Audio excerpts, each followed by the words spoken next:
Nós voltamos com o Toda Mulher e hoje nós estamos discutindo os problemas que a obesidade traz ao povo brasileiro e também aqui no Rio de Janeiro. Aqui no estúdio, a doutora Aline Barbosa Moraes, ela que é endocrinologista.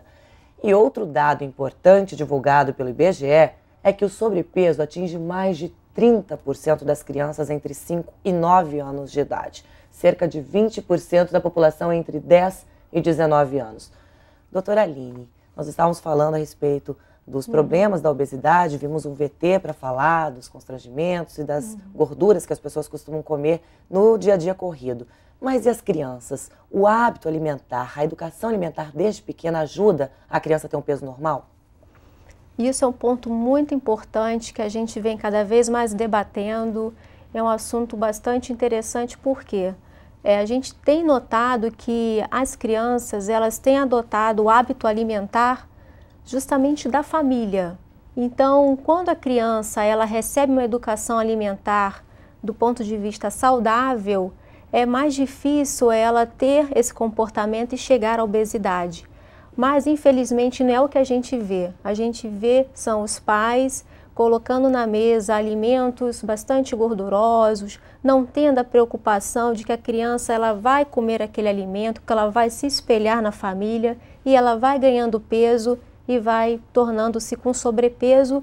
E a gente sabe que atualmente a criança não bem cuidada, tratada e acompanhada até por um pediatra, ela não tendo esses cuidados, elas podem tornar-se obesos na fase adulta. E quando uma criança é considerada obeso, quando que os pais têm que ter esse alerta? É muito importante a criança ter uma avaliação do seu grau de crescimento e desenvolvimento e, ao contrário do adulto, a criança, para ser considerada obesa, a gente consegue ter uma ferramenta bastante útil, que são os gráficos de crescimento e desenvolvimento. A obesidade na criança a gente caracteriza como um peso acima do percentil 97 nesses gráficos que os médicos disponibilizam em seus consultórios para avaliação. Então, na consulta, o pediatra ou endocrinologista pediátrico, ele vai estar orientando aos pais que a criança vai estar acima do peso. E com isso, medidas importantes na alimentação, elas precisam ser tomadas, independente da fase da vida. E é muito difícil mudar hábitos alimentares, principalmente de uma criança que quer comer um doce, quer comer um sorvete, quer comer uma comida gordurosa ou os próprios salgadinhos vendidos. É difícil mudar esse hábito? É difícil, mas não é impossível. A gente depara muito com os pais no consultório que tem uma certa dificuldade de manejar o comportamento da criança na escola, onde os pais dão dinheiro para elas comprarem o lanche, mas a gente tem que primeiro conscientizar dos pais que a criança ela não tem a consciência de que aquele alimento vai fazer mal. Então é importante a gente orientar os pais, a criança estar na consulta como testemunha para ouvir que é importante os pais controlarem os alimentos que são ingeridos pelas crianças. Então, o pai dando exemplo, colocando na merenda das crianças sucos, frutas, biscoitos que não sejam recheados, principalmente alimentos menos calóricos, para poder a criança aos poucos ter esse hábito. Se os pais colocarem alimentos de alto poder calórico, vai ser difícil depois a criança voltar atrás. Então, a educação dos pais é fundamental.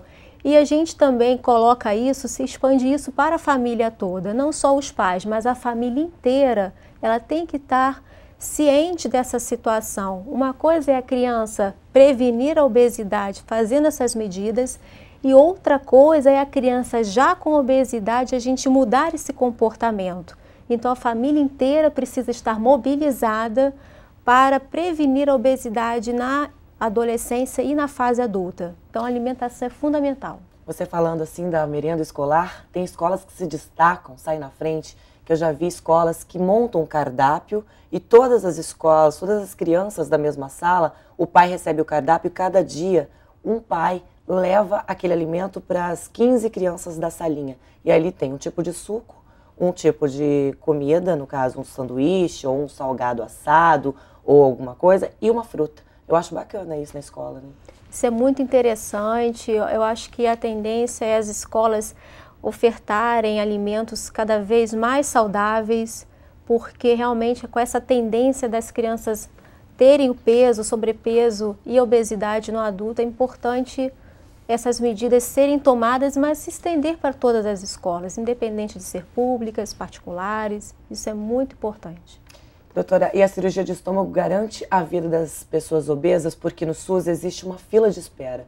E hoje no Rio de Janeiro são 40 mil pessoas que sofrem da obesidade mórbida. Existe essa fila de espera, essa cirurgia? Como que é feita essa cirurgia?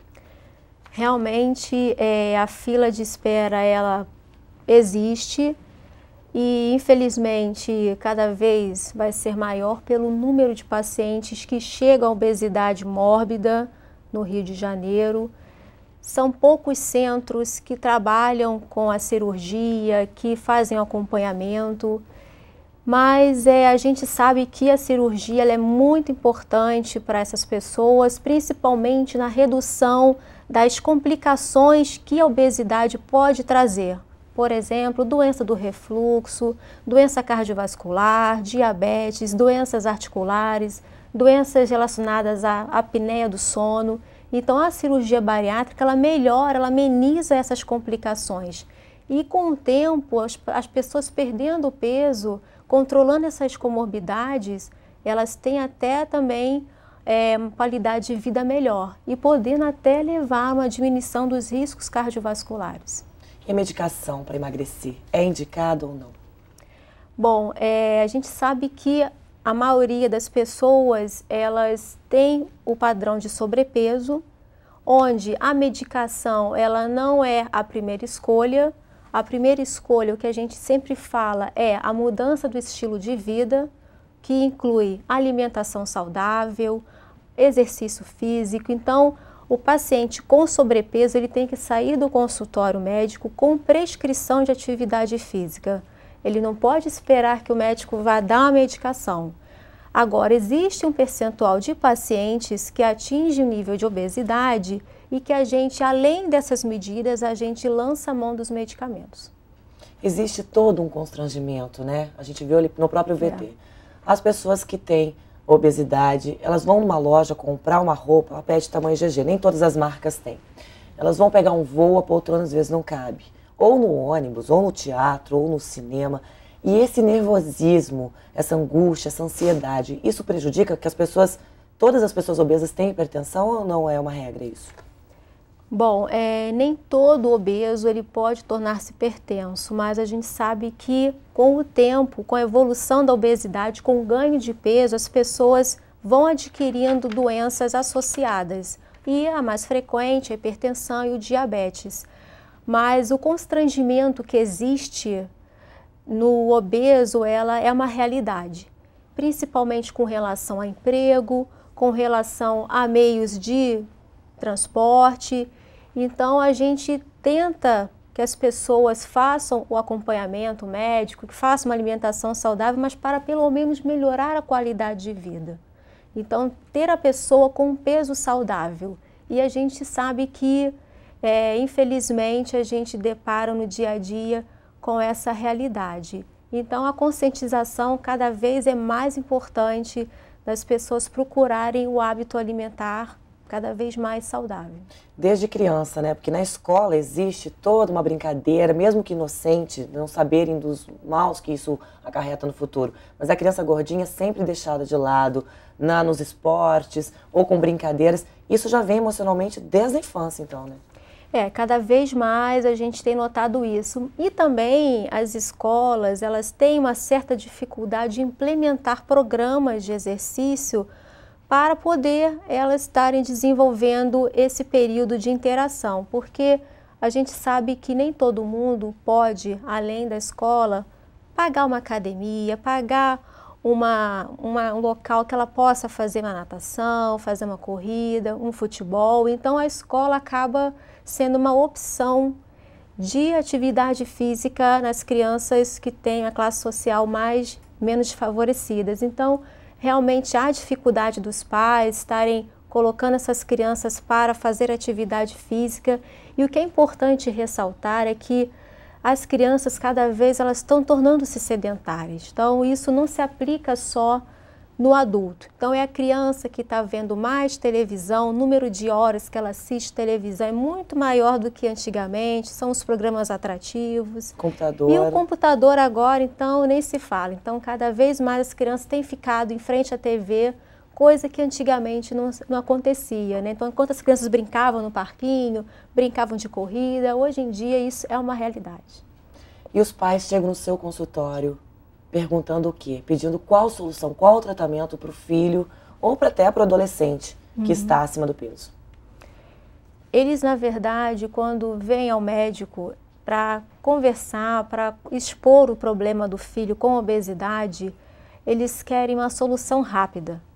A gente sabe que para a criança a conscientização, a alimentação, ela tem que ser aos poucos introduzida no dia a dia, porque é uma reestruturação alimentar. Imagina uma criança com 5 anos de idade, com obesidade, e a gente colocar em cima dela, olha, você não vai poder comer isso e aquilo. Então a gente tem que fazer uma orientação alimentar, ou até mesmo a avaliação nutricional é super importante. E em alguns casos, por conta de toda a ansiedade dos pais e da criança, às vezes até um tratamento psicológico, não só para a criança, mas também um suporte psicológico dos pais. Então a presença dos pais na consulta é super importante, tanto do pai quanto da mãe, ou até do responsável que fica com a criança no dia a dia. Então é importante a orientação alimentar, é importante mostrar que a criança, mesmo que ela não perca peso, mas ela deixando de ganhar peso, ao longo do tempo, ela tendo seu desenvolvimento estatural, ela vai conseguir ter o balanço negativo depois lá na frente. Então, o importante às vezes não é só emagrecer. Vamos manter o peso e ela vai desenvolvendo e chegar na adolescência, pelo menos com um peso saudável e o risco mais baixo de desenvolver doenças cardíacas, diabetes, apneia do sono e problemas articulares. Tá ok, doutora Aline Moraes, muito obrigada pela sua participação. Obrigada. Vamos torcer aí para esse índice que o IBGE divulgou baixar, né, das pessoas obesas no Brasil. Se você quiser rever este programa ou qualquer outro de nossa programação, acesse o site www.tvalerj.tv. TV Alerj, o canal do povo fluminense. Até o nosso próximo encontro no Toda Mulher.